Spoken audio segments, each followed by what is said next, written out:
Thanks for tuning in to Bourbon Drop. I'm your host, Myron. Today, we've got the new Baker 7 High Rye Bourbon, of course, coming in at 107 proof, aged 7 years.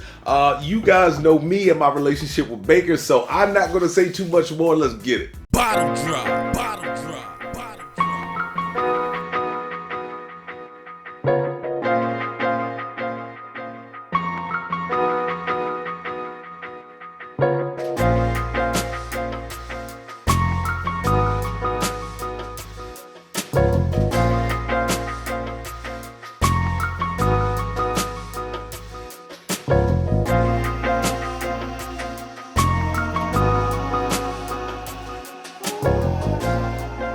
If you are new to the channel, you know that my relationship with Baker's kind of varies. It's like I've gotten some great bottles from Baker's, and then I've gotten some bottles lately that have just been kind of like, eh. So when I saw this thing sitting on the shelf for $79.99, I was a little apprehensive, but I said, you know what? Hopefully it'll make great content. Now, the bottle sitting to my left, that is the bottle of Baker's back when it was a small batch. All of these bottles are single barrels. Now, this one comes in at 7 years and 9 months old. This was barreled on 11/2016. It was warehouse CL-3, and of course, it's got a proof of 107. But this is the new Higher Rye. Now, the Higher Rye one, I'm gonna have to put it up on the screen because I did look it up just to see what the difference between this one was and the other one was, and I can't remember it off the top of my head right now. But like I said, I saw it, I said, well, hey, it'll probably make for some good content. $79.99 Higher Rye. I said that might be right up my alley. You guys know I love me some Knob Creek, which is a high rye bourbon anyway. I said if this is like a higher aged, a higher proof 7-year Knob Creek, I'd be fine with it. Let's get into the nose.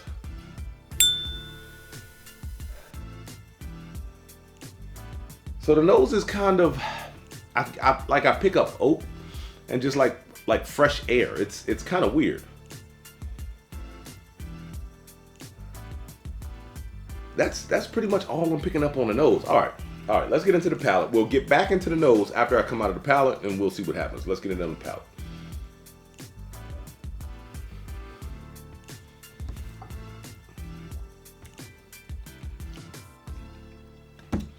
Honestly, if I didn't know any better, I would think that this is Heaven's Hill's bottled and bond. Yeah. Matter of fact, I might have to do a side-by-side because that just came to me. That Heaven Hill 7-year bottled and bond, that reminds me very much of that, which I'm kind of iffy on that one sometimes too. Let's get back into the nose. I want to pull some notes out. So you can see it's down kind of low. It's down to the B. I did take it to a bottle share. People were sampling it. They pretty much had the same frame of mind that I had, after tasting it. All right, let's get into the nose. All right, so on the second nosing, it comes alive a little more. You've got a little more of that clove that comes out, that cinnamon that comes out. Maybe like some red fruit candy, like Swedish fish almost. And that's pretty much it. All right, back into the palate.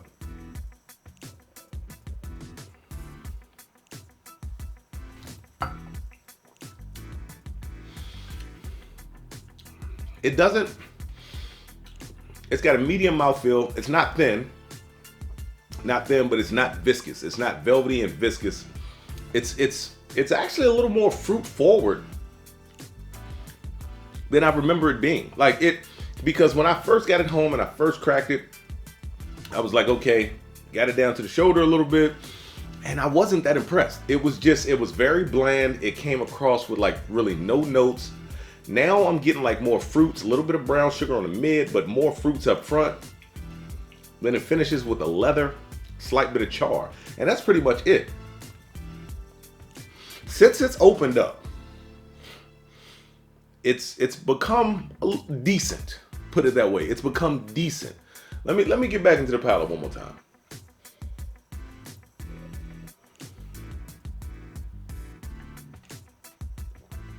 Yeah. Fruity. A little bit of brown sugar.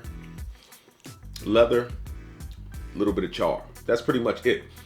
For this to be a special release at $79.99, I'm just kind of questioning that. Like, it's not like I taste super high rye. It's sweeter than, you know, but I don't pick up that rye note. Like sometimes when something is like super high rye, or ryes in general, like when I drink a rye, sometimes it can come off like really malty, really like raisiny, but like I don't pick that up on this. So is it blended well to have high rye? Yes. A little bit of spiciness in it, a little bit, but it's nothing that's sticking out saying, hey, this is high rye. All right, let's get into the breakdown. So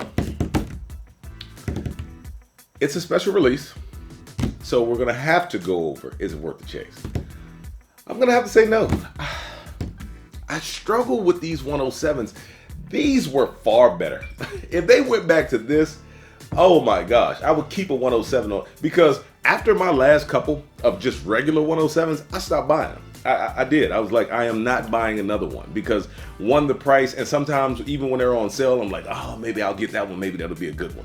But I stopped buying them, man. They're aged at least 7 years. Yeah, you know you're getting that 107 perfect proof, but they're too wishy-washy for me. Is it worth retail? Now, this is a special release. Like I said, $79.99, man. No, it's not worth retail. It's not. I am a huge fan of Jim Beam. I'm a huge fan of Heaven Hill. So when things come across my table that, you know, from distilleries that I love that I cannot put a stamp on, it breaks my heart. Who is this for? Definitely an intermediate to experienced bourbon drinker. Those fruit notes I liked, but it was like, okay, you know, it's fine. It's like, okay, that's good. Special release worthy though? Like, nah. Like if this was a daily shelfer for like $45, be like, okay, that fits.